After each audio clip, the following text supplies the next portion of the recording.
Hi, my name is Cameron Russell, and for the last little while, I've been a model, actually for 10 years.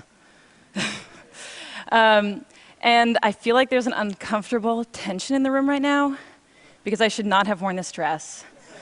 So luckily, I brought an outfit change. This is the first outfit change on the TED stage, so you guys are pretty lucky to witness it, I think. If some of the women were really horrified when I came out, you don't have to tell me now, but I'll find out later on Twitter.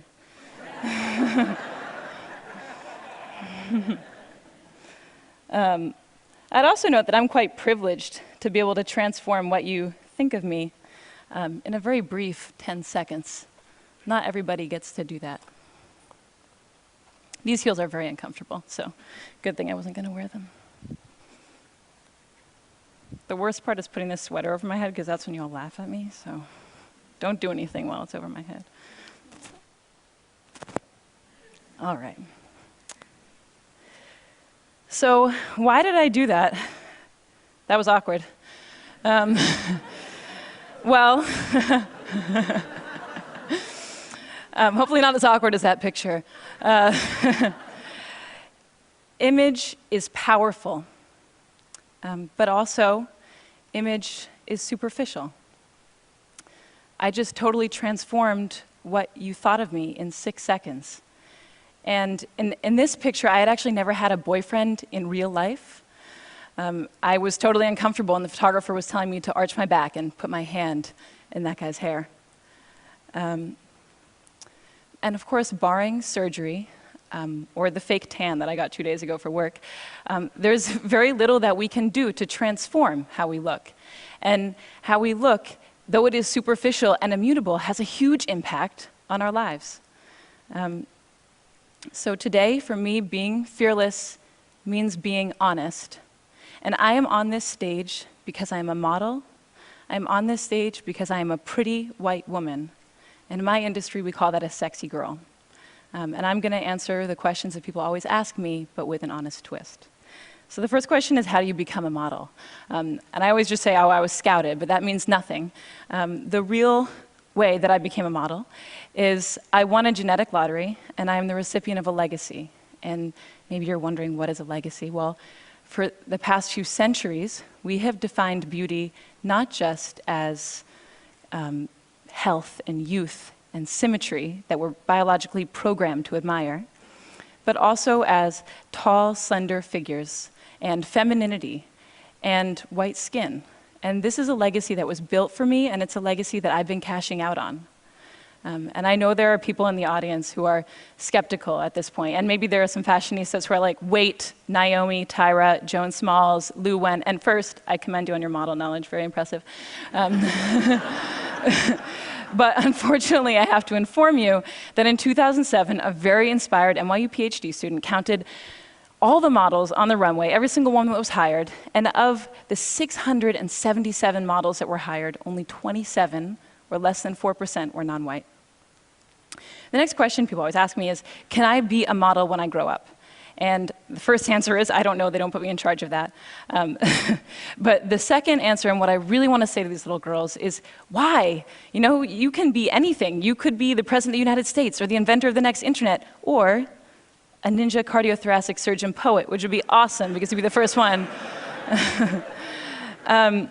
If after this amazing list, they still are like, no, Cameron, I want to be a model, well, then I say, be my boss, because I'm not in charge of anything, and you could be the editor-in-chief of American Vogue, or the CEO of H&M, or the next Stephen Meisel. Saying that you want to be a model when you grow up is akin to saying that you want to win the Powerball when you grow up. It's, you know, out of your control, and it's awesome, and it's not a career path.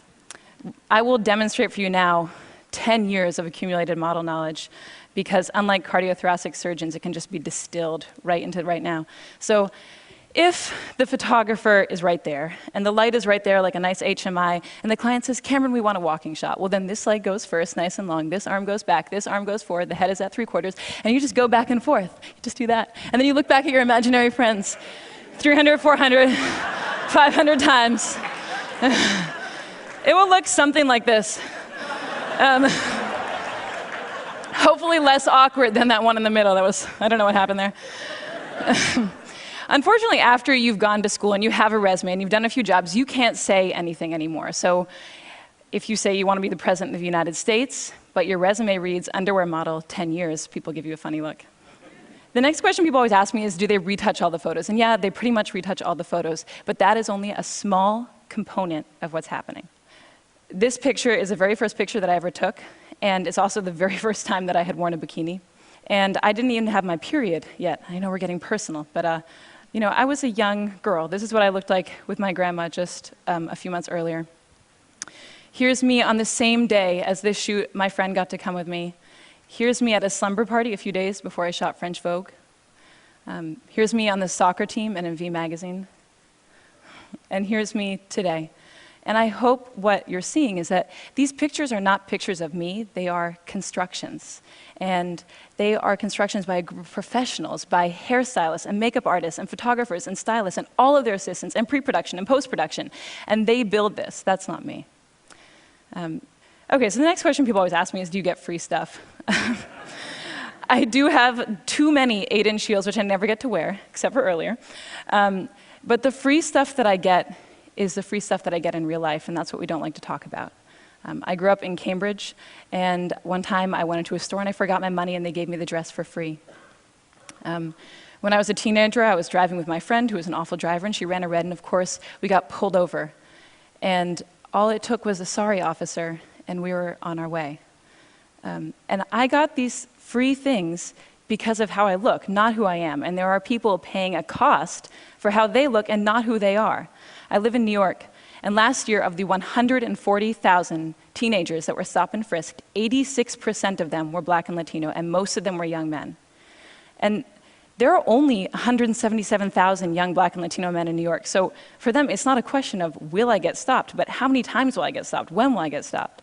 When I was researching this talk, I found out that of the 13-year-old girls in the United States, 53% don't like their bodies. And that number goes to 78% by the time that they're 17. So the last question people ask me is, what is it like to be a model? And I think the answer that they're looking for is, if you are a little bit skinnier and you have shinier hair, you will be so happy and fabulous.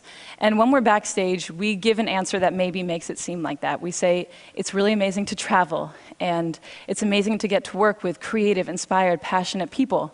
And those things are true, but they're only one half of the story, because the thing that we never say on camera, that I have never said on camera, is I am insecure. And I'm insecure because I have to think about what I look like every day. And if you ever are wondering, if I have thinner thighs and shinier hair, will I be happier?